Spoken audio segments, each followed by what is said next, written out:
Hello views, welcome to DJMS Tamil channel. Mahanadi சீரியலுக்கான upcoming எபிசோடில் ராகினி சொன்ன விஷயத்தை பற்றி நினச்சிக்கிட்டு ரொம்ப மனசை போட்டு குழப்பிட்டு இருக்க காவேரி என்ன பண்ணுறாங்க, கொஞ்ச நேரம் அவங்க அம்மா வீட்டுக்கு போகிறாங்க. காவேரி பார்த்தா சாரதாவும் என்னடி ஒரு மாதிரியாக இருக்குது அப்படின்னு சொல்லிட்டு கேட்க, என்னடி ஏதோ பறி கொடுத்த மாதிரி இருக்கே அப்படின்னு சொல்லிட்டு பாட்டியும் கேட்குறாங்க. காவேரியை பார்த்தா கங்காவும் சொல்கிறாங்க, ஆமாம்மா இவன் நேற்றுலேருந்தே ஒரு மாதிரியாதமாக இருக்கா அப்படின்னு சொல்லிட்டு, என்னம்மா ஏதாவது பிரச்சனையா அப்படின்னு சொல்லிட்டு காவேரி வீட்டில் உள்ளவங்க எல்லாரும் கேட்க, அதெல்லாம் ஒன்றும் இல்லைம்மா அப்படின்னு சொல்லிட்டு மறுத்துடுறாங்க. இதே யோசிச்சு ரொம்பவே மனக்குழப்பத்தில் இருக்கிற தருணத்தில் இன்னொரு பக்கம் ரொம்பவே ப்ரெஷர் கொடுக்குறாங்க ராகினியும். ஆஃபீஸ்க்கு போயிட்டு வந்த விஜய் காவேரி பார்த்ததும் தலைவலி பரவாயில்லை அப்படின்னு சொல்லிட்டு கேட்க, விஜயோட கையை பிடிச்சிக்கிட்டு அழ ஆரம்பிக்க விஜய்க்கு ஒன்றுமே புரியல. என்னாச்சு காவேரி அப்படின்னு சொல்லிட்டு திரும்பவும் கேட்க, ஒன்றும் இல்லை அப்படின்னு சொல்லிட்டு மறுத்துறாங்க. நீ சாப்பிட்டியே இல்லையா, வந்து சாப்பிட்லாம் வா அப்படின்னு சொல்லிட்டு விஜய் கூப்பிட, இல்லைங்க எனக்கு பசிக்கல அப்படின்னு சொல்லிட்டு சொல்கிறாங்க. என்ன காவேரி நீ என்னாச்சு உனக்கு அப்படின்னு சொல்லிட்டு திரும்ப விஜய் காவேரி கிட்ட கேட்க, எனக்கு ஒன்றும் இல்லைங்க நான் நல்லா தான் இருக்கேன் அப்படின்னு சொல்லிட்டு காவேரி என்னதான் சொன்னாலும் விஜயோட மனசுக்குள்ளே ஒன்று தோணுது, ஏதோ ஒரு பிரச்சனையில் சிக்கி இருக்கா மட்டும் அப்படின்னு சொல்லிட்டு விஜய் வந்து காவேரி கிட்ட என்னதான் ஆச்சு அப்படின்னு சொல்லிட்டு நெருங்கி பேச போக விலகி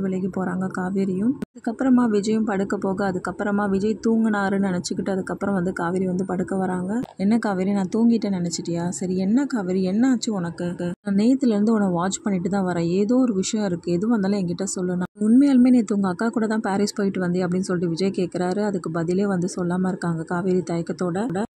ஏதோ ஒரு விஷயம் மண்டைக்குள்ளே போட்டு நீ குழப்பிட்டே இருக்கன்னு மட்டும் நல்லா தெரியுது, அது எதுவாக இருந்தாலும் என்கிட்ட சொல்லு காவேரி, நான் எப்போவுமே உன் கூட தான் இருப்பேன் அப்படின்றாரு. இது கேட்ட காவேரி, நான் எப்படிங்க என் வாயில் அதை சொல்ல போகிறேன் அப்படின்னு சொல்லிட்டு என்ன பண்ணுறாங்க, தயக்கத்தோடு என்ன பண்ணுறாங்க, விஜயோட பக்கத்தில் போயிட்டு தோளில் சாஞ்சிக்கிட்டு அப்படியே அழுதுகிட்டே வந்து படுத்துட்டு இருக்காங்க காவேரி. ஒரு பக்கம் ராகினிக்கு ஃபோன் பண்ண பசுபதி கேட்குறாரு, என்னம்மா காவேரி சொல்லிட்டாரு அவங்க வீட்டுக்காரர்கிட்ட அப்படின்னு சொல்லிட்டு கேட்க, இல்லைப்பா இன்னும் சொல்லலை, ஆனால் நல்லா அவளை அலற விடுறேன்ப்பா, அவளுக்கு வேணும் இதுவும் வேணும் இதுக்கு மேலேயும் வேணும், அவன் நல்லா பயந்து போயிருக்கா, இப்படி ஒரு காவேரியை பார்க்க நான் ரொம்ப சந்தோஷப்படுறேன்ப்பா அப்படின்னு சொல்லிட்டு தன்னோட சந்தோஷத்தை வந்து அவங்க அப்பா கிட்ட ஷேர் பண்ணுறாங்க ராகினி. சரிம்மா ராகினி அவளை அப்படியே விட்டுடாது, அவளை போட்டு ப்ரெஷர் பண்ணிகிட்டே இரு, எப்படியாவது சொல்ல வச்சுடு அப்படின்னு சொல்லிட்டு சொல்கிறாரு பசுபதி. கண்டிப்பாப்பா நான் கொடுக்குற ப்ரெஷர்லேயே கூடிய சீக்கிரமே விஜய் கிட்ட எல்லா விஷயத்தையும் போய் சொல்லுவா காவேரி அப்படின்றாங்க ராகினி. இதுதாம்மா நமக்கும் வேணும் அப்படின்னு சொல்லிட்டு ஃபோனை வைக்கிறாரு. விஜயோட மனசுக்குள்ளே மட்டும் ஒரு விஷயம் தோணுது, நல்லா தானே இருந்தாவ, இதுக்கப்புறம் எப்போ இதை மாதிரி ஆனா அப்படின்னு சொல்லிட்டு யோசிக்க ஆரம்பிக்கிறாரு. ராகினி கூப்பிட்டாங்க அப்படின்னு சொல்லிட்டு எப்போ போயிட்டு வந்தாலும் அதுலேருந்து இப்படி தான் இருக்கு, அப்போ ஏதோ ஒரு விஷயம் இருக்குது, கண்டிப்பாக ராகினி தான் ஏதோ பண்ணி விட்டுருக்கணும் அப்படின்ற மாதிரி பேசுகிறாரு. என்னன்னு கண்டுபிடிக்கணும் அப்படின்னு சொல்லிட்டு விஜயோட மனசுக்குள்ளேயே வந்து நினச்சிக்கிறாரு. அதுக்கப்புறமா காலையில் எப்போதும் போல் வாக்கிங் போகிறாங்க குமரன் விஜய் ரெண்டு பேருமே.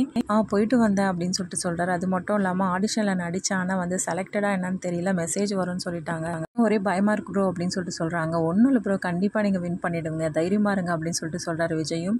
நீங்கள் சொல்கிறது என்னவோ நல்லா தான் இருக்குது, ஆனால் நான் செலக்ட் ஆனதுக்கு அப்புறமா தான் வீட்லேயே சொல்லுவேன்னு சொல்கிறாரு குமரன். கண்டிப்பாக நீங்கள் செலக்ட் ஆகிடுவீங்க ப்ரோ, கண்டிப்பாக நீங்கள் செலக்ட் ஆகிட்டுன்னு சொல்லிட்டு நினச்சிக்கோங்க அப்படின்னு சொல்லிட்டு சொல்கிறாரு விஜய். இதை கேட்டு ரொம்பவே சந்தோஷப்படுறாரு குமரன். அப்புறமா எப்போதும் போல் ராகினி என்ன பண்ணுறாங்க, காவேரிக்கு ப்ரெஷர் கொடுக்கறத விஜய் வந்து பார்த்துடுறாரு. இதுக்கப்புறமா ராகினி கிட்ட இந்த விஷயத்தை பற்றி விஜய் கேட்குறாரா, இல்லை காவேரி கிட்ட இந்த விஷயத்தை பற்றி கேட்குறாரா, இது எல்லாமே தெரிஞ்சுக்கலாம். அதுக்கு மறக்காமல் நம்ம சேனல் வந்து சப்ஸ்கிரைப் பண்ணிக்கோங்க, கூடவே இருக்க அந்த பெல் ஐக்கனும் கிளிக் பண்ணிவிடுங்க. அப்போ தான் நான் போட்டு அடுத்தடுத்த வீடியோஸ் உங்களுக்கு நோட்டிஃபிகேஷனில் வரும். ஓகே வியூஸ், தேங்க்ஸ் ஃபார் வாட்சிங் திஸ் வீடியோ.